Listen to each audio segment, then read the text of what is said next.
Right, well, joining us all as ever is we've got chat with chaps. Everybody, it's Chris. Chris, welcome, sir. How you doing? Thank you, Cole. What an intro! Yeah, I'm really good, thanks, mate. Yeah, really good. Happy New Year to you both. I don't know if we're still allowed to say that 12 days in, but I will. I've said Yeah, it, so yeah. we can say it. We can do it. We Yeah, can do that. yeah, Now, before yeah. before we get going, can I just say the amount of love that I got from the last recording that we did of this podcast when it went into your thing. So thank you, Millwall supporters. It was very nice, and I wanted to put that out there. So thank you. And I just wanted to say to the Millwall fans, if anybody deserves to get a right kick in, it would be Carl. But thank you nonetheless. That's Thank you. fine. Yes, There we normal go. service has resumed. Thank you. Well, yeah, absolutely. We're trying to pull it away from bad things. When we last spoke, you were just about to be doing your marathon through the night. How was that? Because walking all that way and doing all of that in the night time, it can play a little bit of kind of funny buggers with your brain doing it all. How was it? Was it good camaraderie? And did you get through it okay?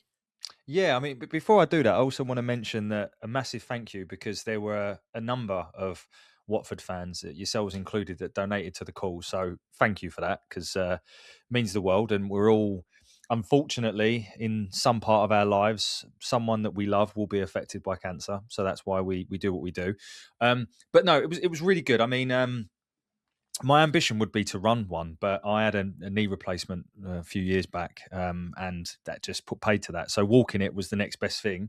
It was tough, but I really enjoyed it. I know it sounds really weird, but like the enjoyment factor at the end, just knowing that you'd achieved it, and obviously, I think we ended up raising around £3,000 for it. So it was Amazing.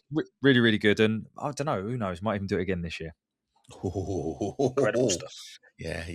Well, as ever, a bit like Mike Duffy from Voices of the Vic. Chris running so that I don't have to, and that's an important thing, right? So there we go. Well, look, whilst we're chinwagging about this, we're both in the upper echelons of the championship. We had this conversation when we talked to Hull, but they've then refused to play because there was some ice.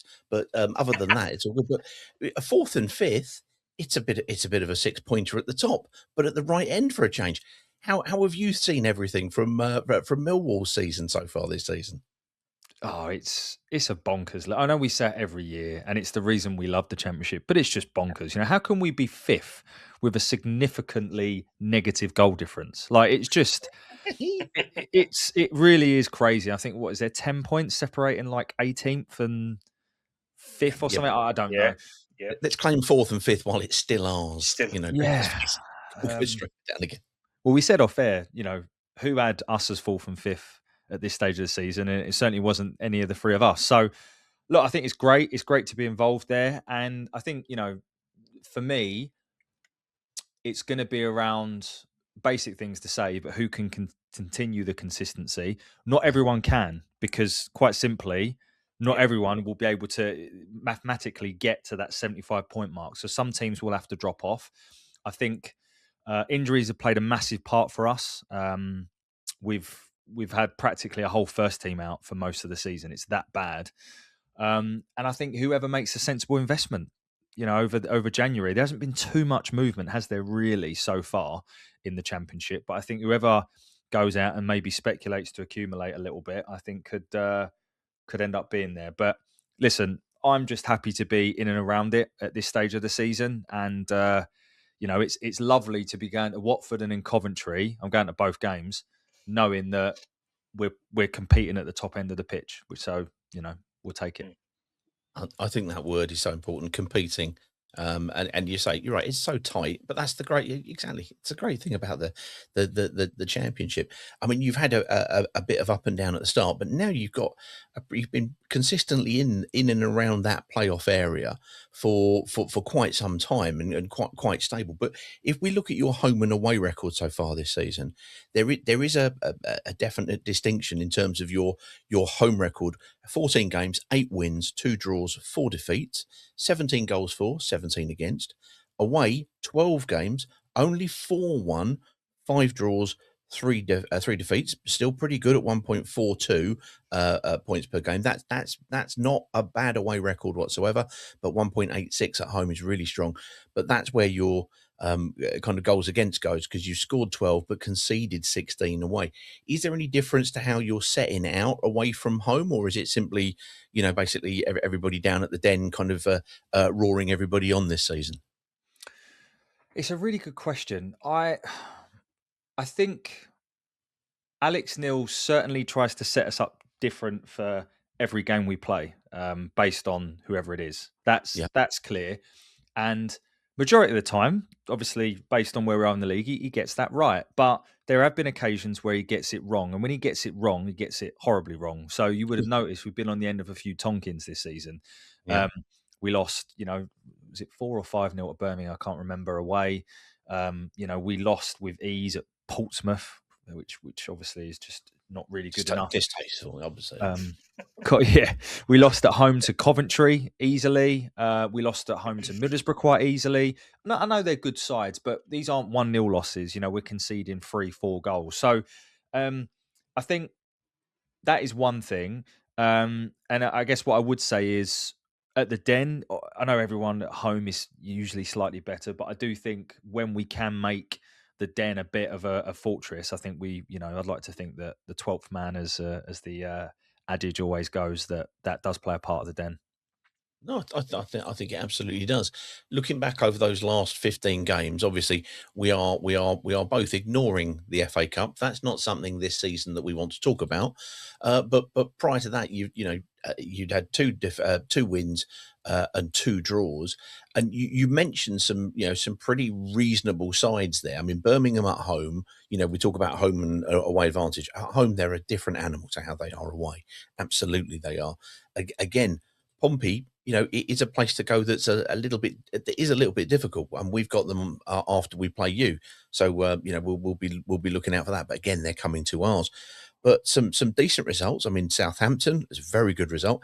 As we know, we're not talking about the FA Cup, but getting a win against Bristol City down there is a very, very good thing indeed. So there have been some really good performances, and as you say, some that have just sort of clearly kind of dropped against you. One of the things that I've noticed, and I don't know whether or not it bears out, but it seems to me there aren't many sort of leading goal scorers, but you're passing the goals around. It's not often that I put up the whole goal scoring list. But if we do, yes, Femi Aziz is on top with 6 goals, followed by Ivanovic. I want to know how he's kind of got on beyond the goal pieces. But then you're into the, most people have got twos and the ones. But it seems to be being passed around, the responsibility. Is this a kind of indication of how you're scoring goals from set pieces, or is everybody just up for it in this particular instance in terms of contributing their bit? I think it's probably more the fact we don't actually score enough goals. We've only scored 29 goals all season, which, Yeah. it's not really enough when you think about how many games you played now. 23, 24. This will be game number 27. Yeah. 27. Yeah. Sorry. So we don't score enough goals. So I think it's probably more representative of that. Unfortunately, it's probably representative of injuries. Like we've had one fit, recognised striker available all season in Ivanovic, so he's had to play every minute of every game. So I think it's a combination of those factors, to be totally honest. We do need more goals, and if another thing that I would say is, and this will be fairly true for Saturday, if we are in a game, and what I mean by that is that we haven't conceded 2 goals very early like we did against Preston. Yeah. It's usually only separated by 1 goal. It's a very, very, very, very tight game. And I can't remember the last time we won a game by more than 1 goal. Like it's very, very, very tight. However, when we lose a game, it can sometimes run away from us. Hence Saturday, hence Birmingham, hence Coventry, so on and so forth. So, we're not a team that's beats teams 3-4, 5-0. We're just not. But if we're in a game, we've got a good chance of winning it. But that feels, and again, sorry to play to the stereotype, but that feels to me like the Millwall way, which is, a collaborative fight for every inch, literally, in terms of having that. I've never thought of you being a team who particularly thrive in having stars, but a solid team, a solid organisation. I was talking to somebody about this yesterday, and I said the two things I don't like is normally playing Millwall because they're like that, as in solid unity, go for it, and also I don't like playing against your manager. And now I've got both of the things at the same time, and it sort of happened because he's very, very organised. It makes you uber organised to break down as well, and it's very difficult. Is it wrong to say this is a very Millwall team? I think that there is some truth in it, but being honest, I don't think that would give Alex Neil and the group of players we've got at the minute enough credit, because Yeah. we do play some decent football. It's so easy for managers, and you hear opposition managers do it all the time. Oh, Millwall's a difficult place to come. They're a Mhm. physical team. They're direct, and at times we are. And recently we have been, because we haven't had, like I said, we've had a full a full team literally not available. But Yeah. I do think we are Millwall DNA in terms of high press, aggressive, um, High tempo. physical, high tempo. That's an Alex Neil DNA as well, by the way. It's not just Mm. Millwall, which is Yeah. why we're perfectly matched. But we do play some decent football. We're not a team that play it out from the back or whatever. But hopefully you'll see on Saturday some decent passages of play. I think where we're let down is let's just take the game against Swansea. Mhm. We should have been 4-0 up at half time. And I don't say that lightly. We were phenomenal, but we just couldn't score. And Langstaff, that one Yeah. shows Aziz up top. Yeah. It wasn't. It was Langstaff up No. top. Langstaff missed a hatful of chances. And we are, I think, one proper poachers, strikers away from actually maybe turning that tail and being able to beat teams by 2 or 3 goals, because we do miss a lot of chances. If you look at the XG, we do create a fair few chances. Oh, There's that's interesting. Isn't it? there's a And few teams this season, though, isn't there, that are like that? I think it's an odd league this season, especially at the top. Barring Coventry are obviously flying, but they're going for a bit of a dip at the minute. There's a few, and even we could probably put ourselves into some of that. When we win, we tend to win fairly well. But I mean, barring the FA Cup, we haven't been torn apart, but we don't seem to get into games, and I think that's across the board in this league this season. I don't know what it is. The teams that have come down from the Premier League haven't been particularly brilliant. The teams that have come up from League One have been pretty good. So I think it's slightly changed in there, and that gap's getting bigger in from Championship to Premier League. It's for me, it's now becoming a bit. Do we really want to go up? Yeah, well, I think there's across the game, and I'm talking Europe wide. I think there is a dearth of strikers. I mean, Mm, who's the Man United player? Is it Sesko? I can't remember now, but he was bought for 80 million. no one Really? cares. Really? Yeah. I mean, I've seen more convincing performances in the Championship in previous years, but that kind of trickle down effect is there. You've also got the fact that the Premier League now with 9 subs have Mm, pretty extensive kind of squad, so to speak. So there's less trickle down down into the championship.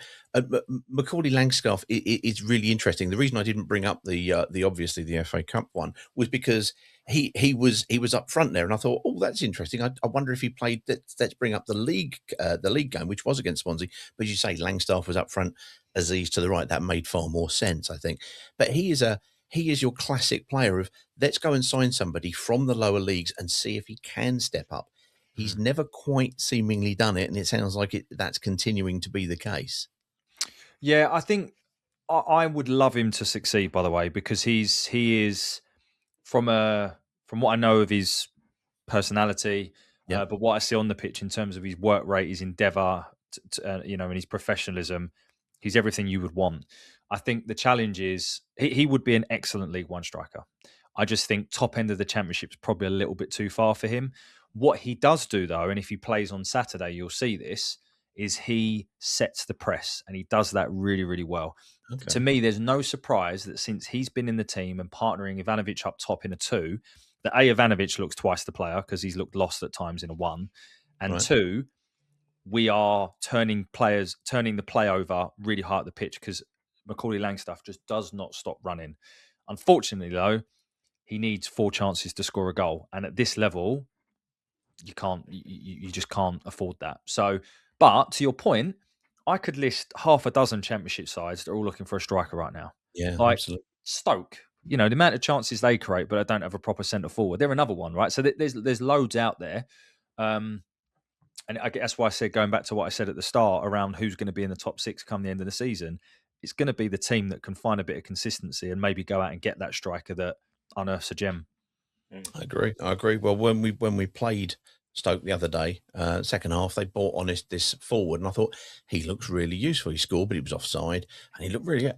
It turned out to be Sam Gallagher. I thought, my God, I'm enthusing about Sam Gallagher. What is wrong with the Championship forwards these days? Who knows? Who knows? It's still a bonkers league. I still love it. You can turn up to Vicarage Road or you can turn up to the Den and you never quite know what is going to happen. Absolutely never do. So, look, we'll get onto the predictions in a little bit, but I think it's time to basically try to. Last time we had a game. We had a game of host with the most, and Chris was most upset that perhaps some of the questions were the ones that were really close were thrown to him, and the ones that were very obvious were thrown to very grateful Justin. But that may or may not be the case. It's not going to need an investigation to look into it. So, but instead, here we have Carl, and it's time for us to play Untenable, I think, everybody, where we basically pick a player who has played for both teams and ask you questions about his wider career. So there's no benefit there to anybody in particular.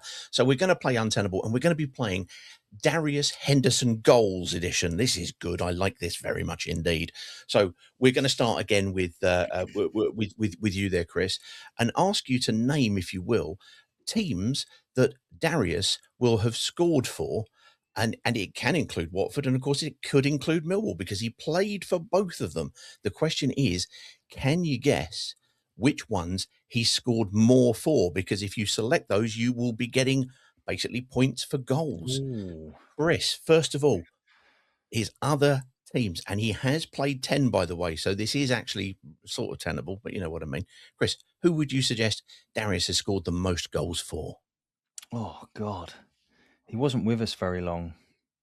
So on that basis, I will go that he scored more goals for Watford than he did Millwall. So I'll go Watford. Oh, look at this. He's playing away from home, so to speak, Yeah. straight away. I was going to say, I think that's the top answer. Yes, there we go. 31. I thought it was more than that. He got 31 goals for Watford in 118 appearances. Well, you got to remember, he came and we got promoted, and then we went up to the Premier League, and Marlon King got injured, and he had to basically be almost like a solo player up front, and he didn't get a goal till that West Ham penalty, wasn't it? It was a long way away. Right, come on then, Carlos. You're 31 points down at the moment. What are you going to go for? Well, he's got the top answer there, and he says really set the standard here. I'll go. He was at Sheffield United a long time, so let's go there. Sheffield United. Sheffield United, he says. Let's see where he was. Whoops. Hold on. 21 goals. 21 goals for Sheffield United. So, but there's a lot of teams to go. There's a lot of distance to go. At the moment, it is Carl 21 and Chris is on 31. Chris, who are you going to go for the next round? Oh, I know he scored late teens in one season for us. So it's got to be at least fourth for Millwall. So I'm going to go Millwall because I think it guarantees me some decent points. He's going for Millwall.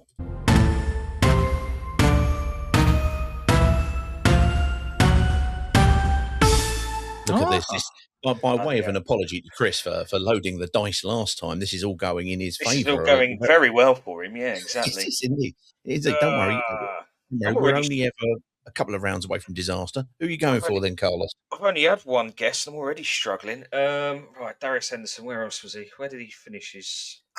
Was he at Reading? I'm sure he was at Reading. Let's go Reading. You're going for Reading, the team that you've described and the place you've described as the most boring place on the planet.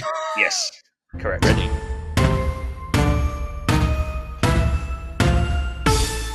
Reading, 13 goals, but we're now down to, just just over kind of single figures here now, 13 there. That's pretty good. That's pretty good. Well done. You've done very well between you. Let's have a look, see what the scores are. Would help, of course, if I put the right thing in the spreadsheet. Chris is on 57 and Carl is on 34. Chris, we're getting down towards the difficult ones. Who else do you remember Darius Henderson scoring goals for before he kind of started running up mountains and stuff? Yeah, I mean, I don't know how long he was there for, but I'm pretty sure we sold him or whatever to Forest, I think. I can't deny it. This is quality stuff. Top 5, gents. Wow. This is very. Can we just give up now? Like, whilst we're like in. Let's stop. No. I mean, if anything, humility is a large part of this entire podcast. I think we should carry it on as the fine tradition that it is. Carlos, speaking of humiliation, who are you going for? Thank you, appreciate that. I sort of followed Darius after he left Watford because he done so well. So, where else was he? And where do you remember him scoring lots of goals? Well, not lots of goals, but I remember him at Gillingham. Exactly. He was at Gillingham, so I'll say that. I'll say Gillingham. Well, he was at Gillingham before we signed him. We signed him from Gillingham, as I remember. Oh, there you go. All right, I might have it wrong then. No, you haven't got it wrong. 10 goals he scored at Gillingham. How have we got the top 6? This is where we're going to fall down, chaps. Yeah, this is it. This is it now. This is just say Blackpool because that's always in there.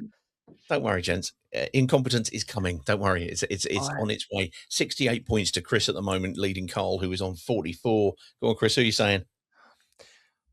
This is my last club, so the rest will be a guess. I am almost certain he was at Doncaster. Oh, Doncaster.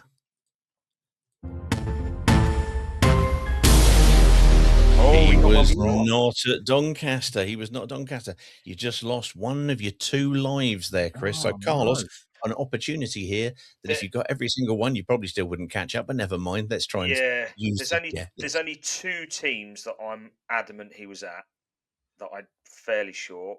One of them, well, I won't say both of them because that'll just be pointless, wouldn't it? I'll say Leyton Orient. I'm continually impressed. I don't know what to do with these emotions. Look at that. We've got 1 through 7. Watford, 31 goals. Millwall, 26. Sheffield United, 21. Reading, 13. Forest, 11. Gillingham, 10. And Leyton Orient, he got 8 goals, which is very good. This is encouraging. Now, let's have a look see what the scores are. At the moment, it's coming together. 52 for Carl, 68 for Chris. Chris, can you maybe fluke one and basically close it all out? Where would he have gone to? Wish I could help you. I'm trying to think of clubs in this. Apart from maybe Sheffield United, Forest, maybe he sort of he liked a southern club. He wasn't at Charlton. He wasn't at Palace. Where else is in the south? We've done Gillingham. We've done Reading. Excellent questions. I like this. What about somewhere like when they were crap, like Brentford or Brighton, something like that? I've got to say one of those. Yeah. Are you giving him one of those? Are you okay? In that case, he should say that. You gave it away. You said take one of those. I'll take it. I had absolutely no idea. He gets to. By way of an apology for the last time it was practically fixed against you. Come on then, Carlos. Who are you going for? The only one I'm pretty adamant he was at was Swindon. Oh, this is impressive. This is really impressive. This is now I'm struggling. Swindon with 5 goals. The score is 57. Play 70. There's only one team, and he only scored 2 goals for that. And it was a short jaunt away from Forest. He basically played 16 games at Mansfield Town. Well done, gentlemen. Well done indeed. I'm frankly I'm so impressed with that. That was very good. I think you should. I'm actually shocked. Nobody's more surprised than me. Yeah. If Brentford or Brighton, just say one of them. So Pete just gives you the points anyway. Brilliant. Yeah. Well, you said give them both of those. So I went, okay, there you go. I may have misheard. Who knows? Rules are very, very loose around here. Let's be honest. Who Good knows? old Darius. Basically, yeah, it was the equivalent of seeing ice on the side of the pitch and going, oh, fuck it, no, we'll just call the game off. That'll do. Right, okay, well, never mind. Well, I think the thing we do have to do is look forward and try and see whether or not we can make a good and quality prediction, because it's time for... It's the DNSYE Completely Rubbish Prediction League. No! God, please, no! No! Yes. And it is no better than it has been for quite some considerable time. Good. Yes. Oh, yes. No, it's not improved. It's the worst, I think, since I've been part of this podcast. I've got to be honest. Yeah. No, that's reasonable. That's reasonable. It's shocking. I'm being beaten by a post box currently. You're giving it away. You're giving it away. But the post boxes are indeed. They are well top at the moment. The post boxes are on 28 points. They got 1 point against Birmingham, as did Backgammon FC, as did DNSYE, and as did the Patreons. But nobody predicted we were going to beat Birmingham City 3-0. So they all just get a point for that. The EFL, I'm afraid, for whom Chris is playing, has sat in third place all season. No interest in going up, no interest in going down. Very, very much the Preston North Table end. mediocrity. We're fine with that. Yeah, that's good.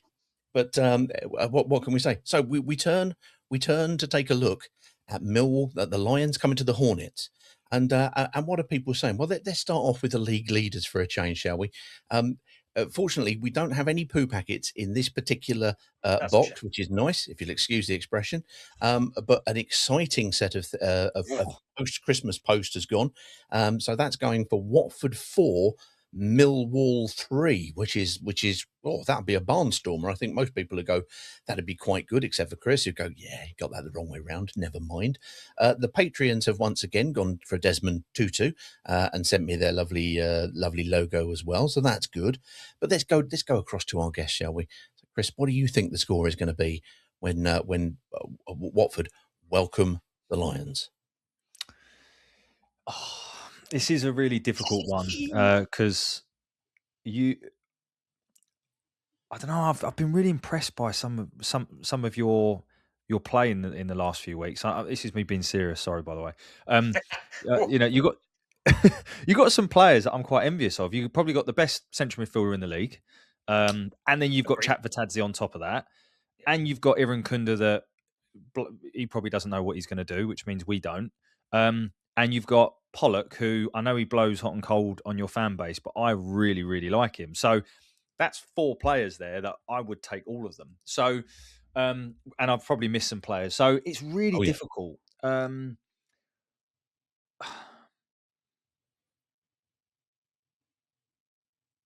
go boring. I'll go 1-1. Oh, look at that. If there's nothing more, do not scratch your eyes, completely rubbish prediction league than somebody going, oh, fuck it, I don't know, 1-1, be gone. Very, very reasonable thing to do and a fine tradition to carry on. Carlos, are you going to be any more involved in the process? Yeah, well, Just is not here, so I can be positive. So this is good. Yes, you I'm allowed. I think our home form serves us well. We are on a decent run of form in the league. Don't know what the cup competition was, but anyway. Irrelevant. And irrelevant, exactly. And I think it's just been summed up quite nicely. I think we've got a decent team there. Millwall come to us probably at the right time. So I'm going to go for an optimistic Watford 2, Millwall 1. A 2-1 win. Very pleased with this. I'm very pleased with this. Now, you may have noticed that the inanimate objects are doing very well in the league. In second place is Backgammon FC. Obviously, it had 2 seasons under John, rolling dice. Now, over Christmas and New Year, I'll be honest with you, I get the feeling that new manager of Backgammon FC, Brett, had sort of slightly lost confidence in the dice. I'm very glad to see that he's decided to reinstigate the dice from a great height. Prediction League. Watford versus Millwall. Maybe Millwall? Something like that. Alright, here's the dice. Watford at home, so I'm going to chuck them first.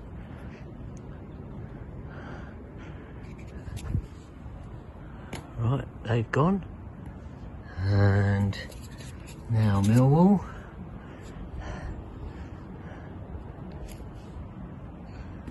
Right, let's go. There they are. They're just down there. Okay, let's go.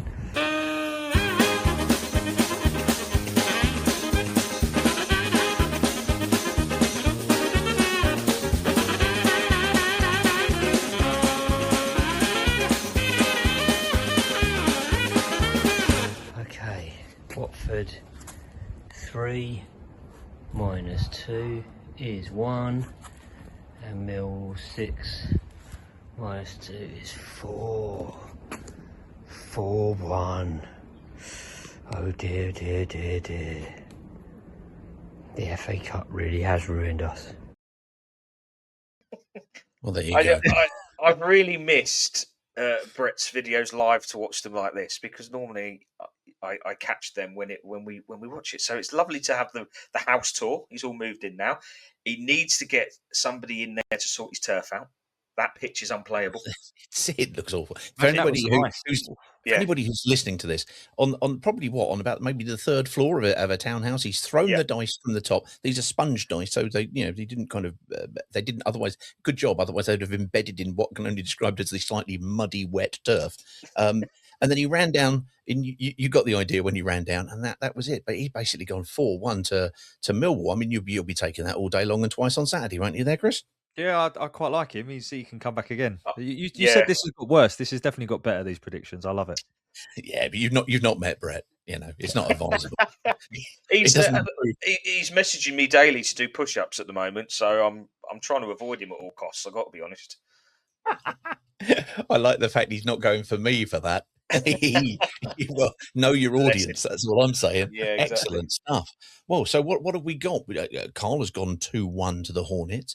Chris has gone, oh, fuck it, 1-1. Very much the Justin style of prediction normally. Hello, Justin in Goa, by the way, as you're listening. Yes, we are still taking the piss out of you because you're sitting nice and warm and comfortably. Hope you got the shits. Exactly. Backgammon FC have gone 4-1 to the Lions. The Patreons have gone for a Desmond 2-2, always pleasing, and AFC Postbox have gone 4-3 to Watford, which means whoever wins, or if it draws, points will be awarded. Well, look at that. Look at that indeed. That's very exciting, and I'm glad to see that Brett has once again set his bar extremely low in terms of video production, which is exactly what we wanted. Don't forget, video production for an audio podcast. We pioneered that as an idea. Didn't work. Never mind. Right. Well, look, Chris, you say you're going to be coming along to Watford then? Yes. Yeah, I'm there. I'm looking forward to it. I have to say hello if you're about. I don't know if. Absolutely. We will sort that out after we've sorted this out, which will be very fine indeed. But you'll be probably going to the Oddfellows is still the away pub of choice, isn't it? Of course the Moon Underwater in the town as well as the bar. So absolutely. So yeah, well, yeah. It's an away game. Guess what? Beer's probably not going to be the best, and you're not going to get served anything in the ground, unfortunately, for any Millwall fans travelling. If you're not aware, not even at half time. No, it's possibly the worst away day in the Championship. That there is no alcohol sold in that away end. Because the concourse is narrow. To any club, no, it doesn't pass licensing laws, so it's not allowed to have a license. Yeah, it's proper shit. So I'm glad welcome. I'm coming. Yeah, good. Nice. And you'll understand why we told Chris that at the end of the recording, because otherwise we might not have made the recording all the way through. Thank you for all the love, Millwall supporters, but you're not getting a beer. Unlucky. You know how to piss them off, didn't you? I know exactly. That's why they thump me now and again. Yeah. Revenge is a dish best served cold. Well done, all involved. That's what I say. Chris, thank you for joining us as ever. Good luck after Saturday, and obviously we might see you in the playoffs. Who knows? It's the Championship. What the hell might happen? See you at Wembley. Do not scratch your eyes.